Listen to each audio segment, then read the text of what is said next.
और अमोल जी, एक और स्टॉक जिसमें आज एक अच्छा एक्शन है वो है वोडाफोन आइडिया। अब देखिए इसके पीछे की वजह भी है। फिर से जो है कल कोर्ट में हियरिंग है जहां पर एजीआर के कुछ अमाउंट के लिए कहीं ना कहीं सुप्रीम कोर्ट इस पे निर्णय लेगा और ये कोशिश करेगा कि किस तरीके से जो है इस पे हम कुछ इनको राहत दे पाएँ, क्योंकि पिछले हफ्ते थी ये हियरिंग और ऐसी ही कुछ कमेंट्री जो है वो सुप्रीम कोर्ट की तरफ से आई थी कि कहीं ना कहीं थोड़ी सी राहत कैसे दी जाए, क्या कुछ इसमें चीज़ें करी जाएं। इसके लेकर स्टॉक भी थोड़ा एक्साइटेड था। पर अमोल, इंटरेस्टिंग ये है कि 8.5 के ऊपर कहीं ना कहीं इस बार टिकने में कायम है। क्या यहाँ से कुछ क्यूज लेने चाहिए या अभी इसको अवॉइड ही करें? जी बिल्कुल, आपने सही कहा।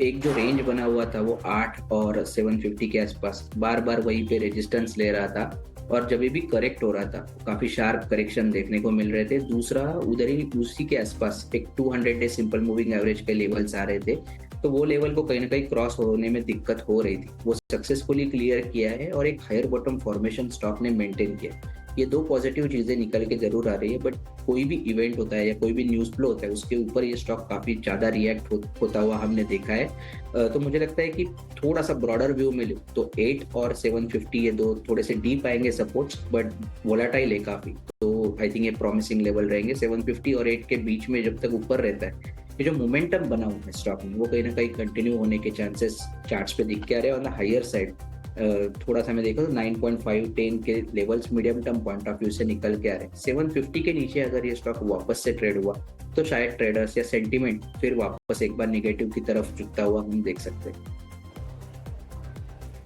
ऑलराइट, तो चलिए वोडाफोन आइडिया पे रहेगी नज़र। कल इम्पोर्टेंट दिन है, देखते हैं क्या कुछ डेवलपमेंट वहाँ से आता है। पर इसी के साथ अमोल, आपको बहुत बहुत शुक्रिया करना चाहेंगे, आज अपने वक्त निकाला। यहाँ पर आप देखेंगे अभी भी फिलहाल लगभग 3-3.5% की तेज़ी है और इसके पीछे की वजह यह है कि कंपनी न्यूजन सॉफ्टवेयर यूके आर्म ने जो है लगभग 4.2 मिलियन यूरोस की डील की है TCS बेल्जियम के साथ। ये देखिए दोनों ही जो पेरेंट कंपनी है वो इंडिया में लिस्टेड है और इसके चलते इस करार के चलते जो है काफ़ी एक्साइटमेंट आप देख रहे हैं स्टॉक प्राइस में भी।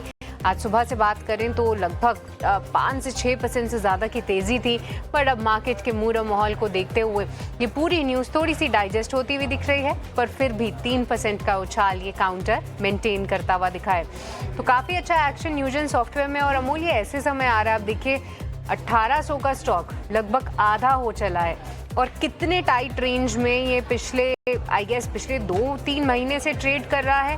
पर क्या मायने लगाएं अमूल, जिस तरीके से थोड़ी बहुत न्यूज़ फ्लो आना शुरू हो गई है, क्या स्टॉक्स भी कुछ ऐसी तस्वीरें बयां कर रहे हैं कि क्या पता फिर से इंटरेस्ट आए ऊपर की साइड? आज तो 3.20% अप है, बट बड़ा सवाल ये है कि क्या ये मोमेंटम कंटिन्यू रहेगा। रीजन बिहाइंड है, जैसे कि आपने कहा कि काफी कंसोलिडेट हुआ है। अगर उससे पहले मैं देखता हूँ तो एक बड़ा करेक्शन है स्टॉक में, जहाँ पे 1350 से लेके 850 तक स्टॉक करेक्ट हो गया था। फॉल जरूर रुका है, बट एक रेंज ओपन हो गया है और उस रेंज के बाहर स्टॉक निकलने का नाम नहीं ले रहा है। तो मुझे लगता है कि 950 के नीचे जब तक स्टॉक है, ये रेंज बाउंड जो सेटअप बना हुआ है वो कहीं ना कहीं कंटिन्यू होता हुआ हम देख सकते हैं। ऑन द डाउन साइड में अगर सपोर्ट्स देखता हूँ तो 850 और 840 ये जो रेंज है वहीं पे स्टॉक कंसिस्टेंटली सपोर्ट लेता हुआ देखने को मिल रहा है। जब तक ये दोनों रेंज के अंदर स्टॉक है, मुझे लगता है रेंज बाउंड सेटअप कंटिन्यू रहेगा।